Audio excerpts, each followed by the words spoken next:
Salutations, respected viewers. I am George from Ireland. So today is St. George's Day. Yes, my saint's day. But it's not something I actually celebrate. I know in some parts of the world, Romania, France and so on, people celebrate the day of their patron saint, or their name day they might call it, if they're not religious. It's not a big thing in the Anglosphere. I did know a boy called Dominic St. George who went around in a waistcoat with St. George's cross on it. So who is St. George? Well, by many people's reckoning, he's Palestinian, because obviously that's where Christianity started, and the Palestinians were the original Christians. Not many Palestinians are Christians anymore. So I shan't relate the whole legend of St. George, but coming across a dragon who'd been demanding tribute from a local city, and they'd sent all their sheep out one by one to be eaten by him each day. And then each family had to send a child to be eaten. And in turn, otherwise the dragon would devour the whole city. And then it fell upon the turn of the royal households to send the child. And the king was sending his dearly loved daughter. And Saint George defeated the dragon, killed the dragon, and rescued the princess. And the king gave him his daughter's hand in marriage and all the rest of it. So it may well be a pre-Christian myth which has been reworked. Is it a real story and someone's been euhemerized? Possibly. But rather than the dragon, well, it might have been a lion or something. Well, then the lion would have actually spoken and negotiated. So there we are. This cult of St. George sprang up. He's the patron saint of Egypt. Remember, Egypt was a Christian country until about the 7th century AD, when Islam came out of Saudi Arabia. So St. George is a patron saint of Egypt and of Catalonia. We don't hear much about the Catalan independence movement anymore. Jordi, he's known as there, or Girgis, he's called in Arabic. And on St. George's Day in Catalonia, they celebrate with books, I think. I'm not sure what his connection is to books. So you'll see on the coat of arms of the city of Moscow, for instance, St. George slaying this dragon.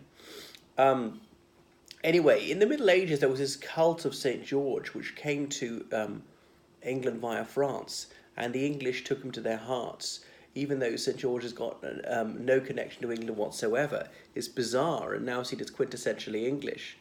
Well, it's obviously an ancient Greek name, like George, tiller of soil. So as an arable farmer, when you turn up the soil because you're going to plant seeds in it, like geo being earth or soil, like even geography, the geo's in there as well, like earth writing or earth drawing.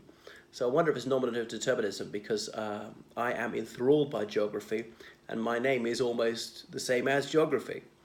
So that's why they have this cross of St. George in England, a white field with a red cross. That's the flag of St. George. So that's the English flag. And there were songs like, "Give me George in my heart, keep me English. Give me George in my heart, I pray. Give me George in my heart, but keep me English to the end of the day." Things like that. English football fans were chanting that one in the 90s. I presume most of them blissfully unaware that, as I said, St. George was in no wise connected to England. So it's around the reign of Richard the Lionheart, this bizarre cult of St. George got going in England. Well, I suppose Richard the Lionheart, who inherited the crown in 1189, was more Norman French than anything. Didn't care much for England, where he said it was cold nor was raining. Said he would have sold London if he could find a buyer, and simply viewed England as a cash cow, and was off on the crusade to retake Jerusalem for the Saracens and allow pilgrimages to the holy places again. Obviously, he failed in this mission. And that's why you say, if you read Henry V, my dear friend Will Shakespeare, the title character before the Battle of Agincourt says, "Cry God for Harry, England, and St. George." And indeed, there's a Royal Society of St. George, which is about promoting everything English. I'm not English. I'm often accused of it.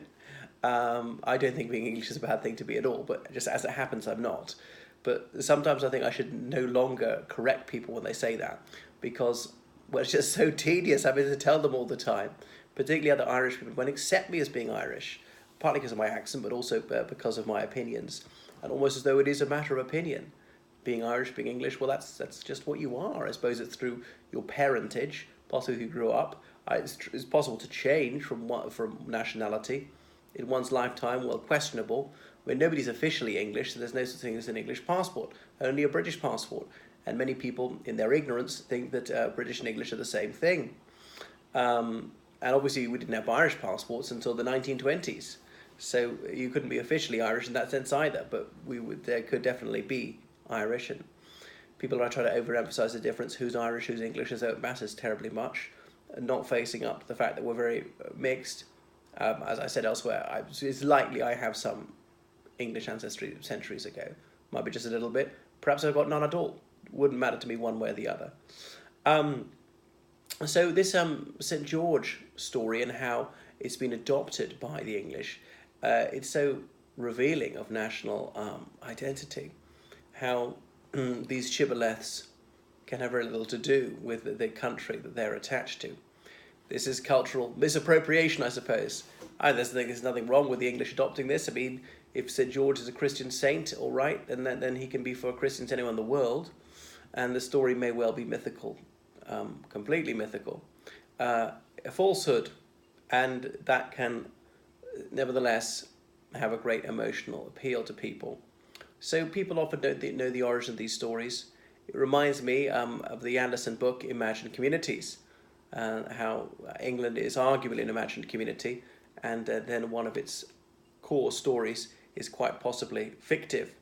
So although people do know, oh, it's St. George's Day in England, it's not actually a public holiday. There we are, it's fascinating. Contrasts very sharply where with St. Patrick's Day in Ireland, which is a huge knees up for us. And one of the convenient things about it, I suppose, it's apolitical. It's not necessarily a nationalist thing, or unionists could join into. And it goes back to a Christian era, when there was no split in Christianity, even with Eastern Christianity.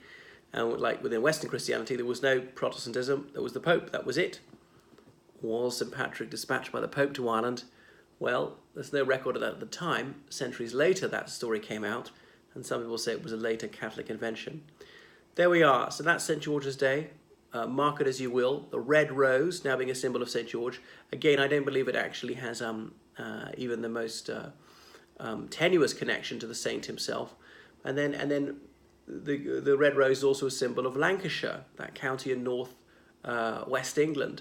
The Wars of the Roses, when there was a red rose of Lancaster and the white rose of York against each other. Two branches of the English royal family knocking 7 bells out of each other from 1455 to 1485. So it's almost like a synecdoche again, how this symbol of a very small part of England, one of about 48 counties, then it comes to represent the whole of England. You see on the English rugged jerseys, for instance. Or a bit like people inaccurately said England, even to mean the whole of the British Isles, or the whole of the United Kingdom, or the whole of Great Britain. Likewise in Ireland, we often say Ireland, even if we're talking about the Republic of Ireland. Well, at least that's 80% of the land, so we're more accurate than the English.